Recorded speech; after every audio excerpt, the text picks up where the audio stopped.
Siguradong mapaparami ka ng kain pag ganito ang nakahain. Isa sa mga paborito namin, sisig. Pero this time, lechon sisig naman po yung aking lulutuin. Ayan, ito po yung mga tinanggal na namin dun sa ulo ng mamoy.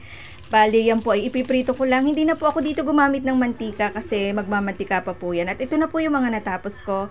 Then, ito po ay ipapachop ko lamang. Sa asawa ko kasi po nagtatalsikan. Ayan po. Medyo malaki po yung pagkakachop niya kasi pansarili naman po ito. Kaya umpisahan na po natin yung pagluluto. Bali, magtutunaw na po ako dito ng butter at mag-umpisa na po tayo mag-isa ng mga aromatics. Sinuna ko po yung luya. Chop lang po natin ng maliliit. Hintayin lang man po natin lumabas yung aroma at pwede na po natin isulod yung bawang. Pag lumabas na rin po yung aroma ng bawang, pwede na po nating isunod yung sibuyas. At pag nag-translucent na po ang sibuyas, ay pwede na po nating ibagsak yung atin pong kinat na lechon. Ayan, medyo na-frozen po ito kasi inilagay ko po sa ref. Hihintayin ko lamang po natin itong lumabas yung pong kanyang sariling mantika. Isasangkot siya lang po natin ito para po mas lalo po siyang crispy. Ayan, haluin lamang po natin mabuti. At pag ganito na po, ayan, pwede na po yan.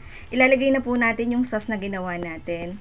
Bali, yung sauce po na yan, ay kung natatandaan nyo po, ay yung mixture po nan is same lang po dun sa mga ginagawa ko pong mixture kapag po nagsisisig ako. Grabe, habang ginagawa ko po ito ay talaga naman pong lunok ako ng lunok. Kasi napakabango po, talaga pong natatakam na rin ako. Hindi lang po ito pang ulam, talaga naman pong perfect din po itong pampulutan at talaga naman pong mapaparami kayo ng kain at inom dito. Hintayin lamang po nating ma-absorb nung lechon yung pong sauce na nilagay natin. Ganito po yung magiging itsura niya. Okay na po yan. Pwede na po nating ilagay yung ating mga toppings. Bali, gagamit po ako dito ng white onion. Kung wala naman pong white onion, pwede po yung red onion.